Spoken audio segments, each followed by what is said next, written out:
キャンプ好きの皆さん、こんにちは。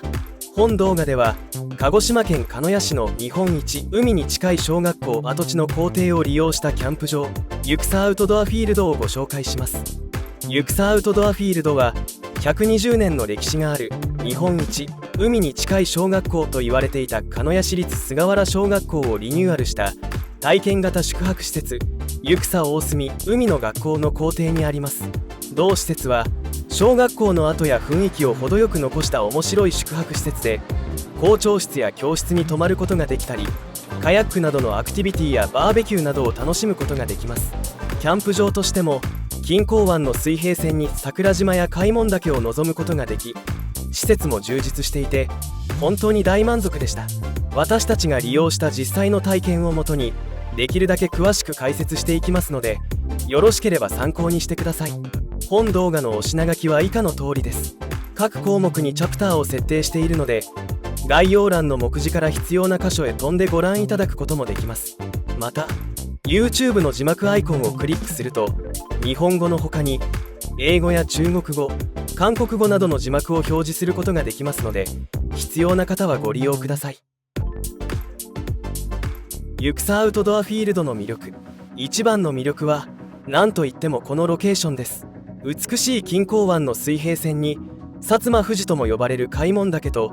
今でも活発に噴火活動が続いている桜島を望むことができます。夕日は錦江湾を挟んで薩摩半島の方へと沈んでいきますが、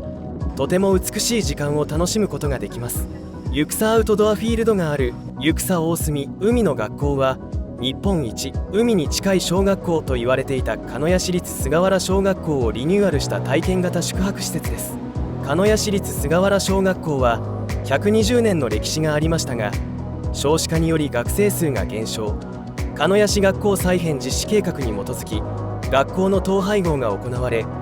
2013年に閉校になりました。ユクサ大隅海の学校は2018年にオープンしましたが、校舎に刻まれた思い出を大切にして素朴で懐かしい雰囲気をうまく残してリニューアルされていることも大きな魅力の一つです。古き良き昭和の小学校の雰囲気を味わえます。一方でトイレや炊事棟、シャワーなどの施設はしっかり最新のものにリニューアルされていますので、とっても快適です。施設の規模に対して各設備は十分に整備されています。私たちはまだ体験していないのですが、アクティビティもとっても充実しています。カヤック、サップ、船釣り、サイクリングなど周囲の環境を生かしていろいろ遊びも充実しているのも魅力です。詳しくは公式サイトをご参照ください。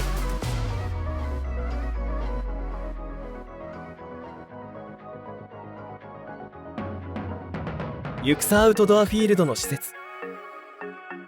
衛星写真から書き起こした平面図を見ながら各施設についてご紹介します。到着すると大きな駐車場がありますので、そこに車を一旦駐車してフロントで受付をします。体育館と校舎の間を進んでいくと、左手に校舎への入り口があります。校舎に入ると左手にカフェ小学校があり、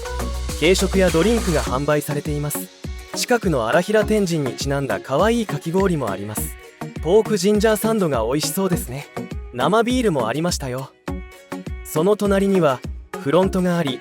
チェックインの受付はここで行います。フロントの前にはちょっとした販売品があります。菅原ジンジャーエールというなかなか良いネーミングのジンジャーエールもあります。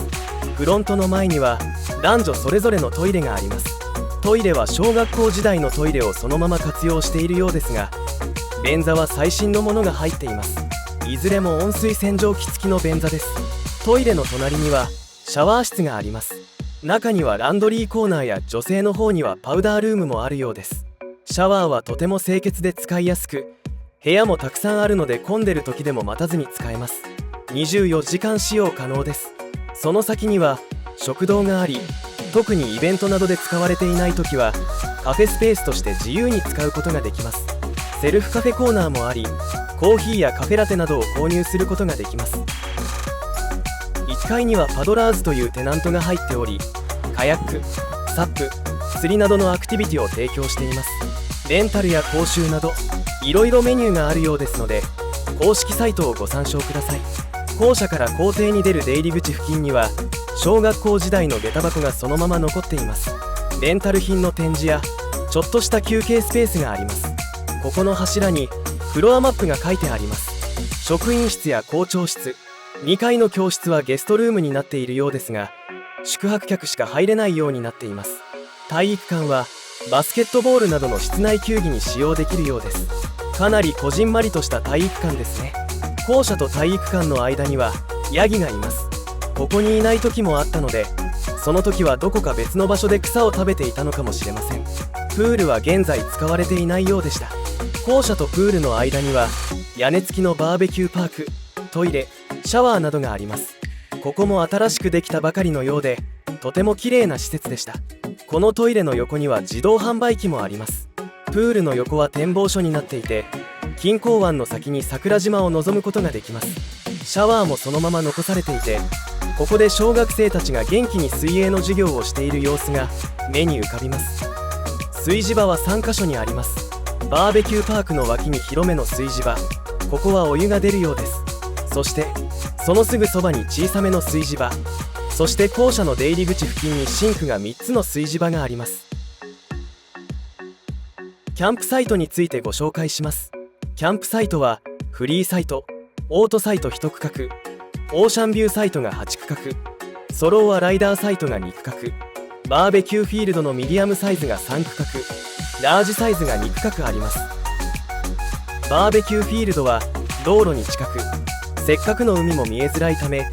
初めて利用される方にはあまりおすすめしませんが、その分料金がリーズナブルです。日帰りバーベキューはもちろん、普通にテント泊をすることも可能です。オートサイトは1区画しかありませんが、車は2台駐車でき、かなり広い区画です。ただちょっと眺望が遮られてしまうので、車をそばに止めておく必要がなければ、個人的にはオーシャンビューサイトがおすすめです。オーシャンビューサイトは8区画あります。区画は丸太で仕切られています。1番から4番までがかなり広く、大型シェルターを2つ張ることもできそうです。場所は事前に予約できず、受付順となりますが、最もおすすめなのは真ん中あたり、またはツリーハウスの近くです。オーシャンビューサイトとフリーサイトは荷物の搬入出時のみ乗り入れ可能です。これらの区画以外がフリーサイトになっていますが、オーシャンビューサイトの荷物の搬入出時に車が入ってくるため、車の通行スペースを避けてテントを張る必要があります。混み合ってる時はちょっと気を使いそうですね。ソローアライダーサイトは2区画あります。全長5メートル未満の車両1台、もしくはバイク1台がサイト前に駐車でき、4メートル ×6 メートルの小さい区画です。校庭にはツリーハウスがあります。可愛いオブジェのような存在で、夜はライトアップするので、テントと一緒に写真を撮るとなかなか映えます。校庭の前からはプライベートビーチに降りることができます。ここからカヤックやサップも楽しめるようです。私たちが行った時も海で遊んでる人がたくさんいました。花火は階段の前で手持ち花火のみ OK です。バケツが用意されているので、花火のゴミはそのまま回収してくれます。ハイ捨て場も階段のそばにあります。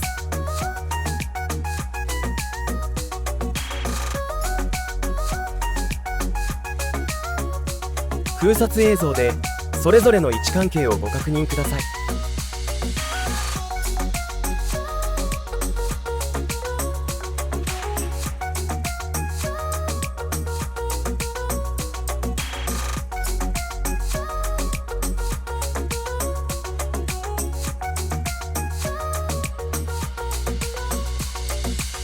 ユクサアウトドアフィールドの基本情報。利用料は中学生以上の大人1名1200円、小学生1名600円の利用料と各サイトの設定料金を加算します。例えばオーシャンビューサイトに大人2人、小学生の子供が2人で予約する場合、大人1200円の2名分、小学生600円の2名分、オーシャンビューサイトの1500円を加算して合計5100円になります。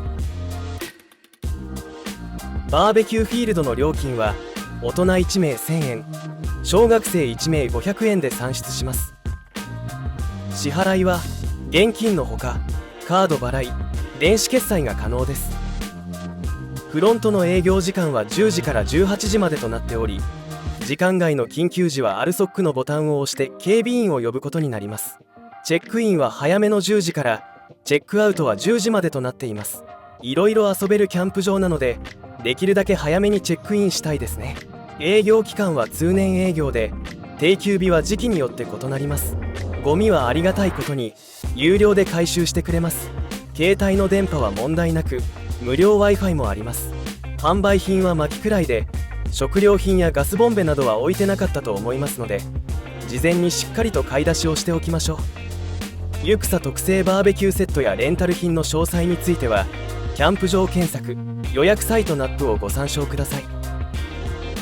禁止事項は一般的な内容となっています。注意するべき点でもありますが、人気があるキャンプ場なので、週末の混んでる時はそれなりに賑やかです。特に体験型宿泊施設であるため、キャンプ場以外にも宿泊している子どもたちが多く、イベントが開催されていることもあるため、静かにひっそりと過ごしたい方にとってはちょっと賑やかすぎるくらいに感じるかもしれません。私たちが行った時も週末で子どもたちが大勢いて賑やかでした。今度は平日の静かな時を狙って行ってみたいと思います。また海に近い高台ですので、風が強い時があります。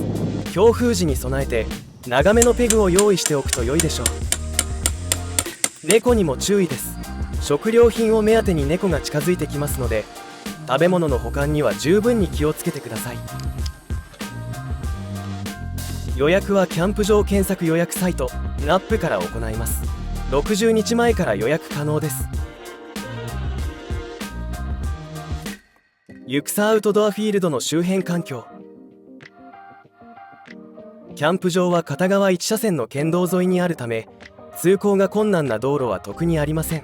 鹿児島県道68号線は錦江湾を眺めながら気持ちよく走ることができますので、ぜひドライブを楽しんでください。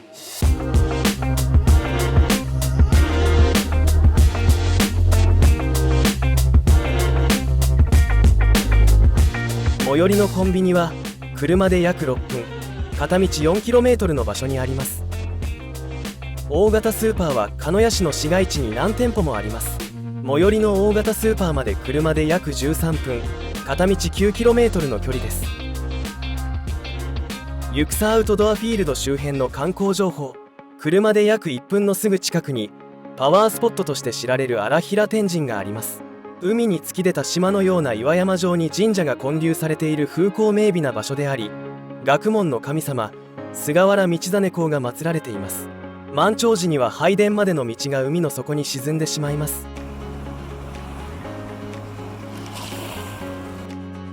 鹿屋航空基地資料館では、旧日本海軍創設期から第二次大戦に至るまでの貴重な資料のほか、特攻隊員の遺影や遺書などが展示されています。鹿屋市には太平洋戦争時に3つの飛行場が存在し、日本で最も多くの特攻隊が出撃した歴史があります。館内には海上自衛隊が保有する唯一のゼロ戦が展示されています。このゼロ戦52型は終戦から約50年後に錦江湾と吹上浜の海底から引き上げられた2機の機体を使い、海上自衛隊員によって復元されたものです。海上自衛隊のコーナーでは実際に飛行機やヘリコプターに乗ることができます。直接手で触れることができ、貴重な体験ができます。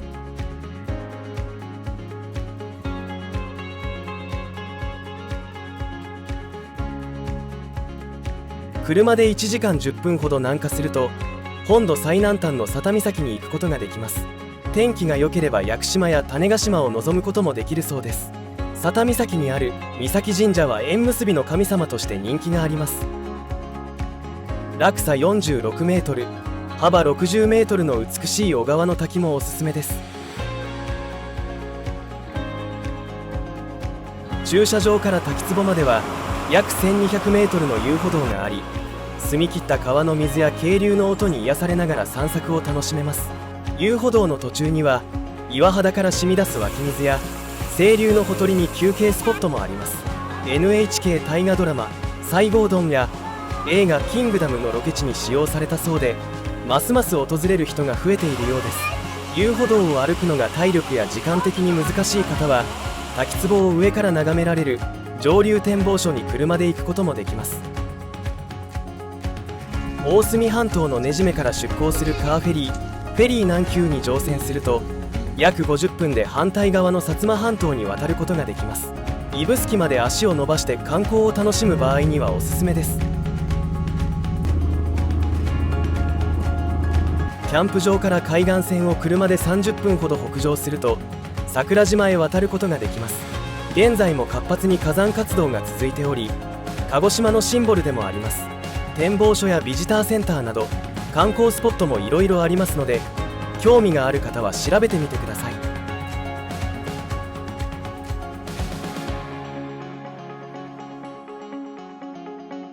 この動画は個人の趣味で作成したものです。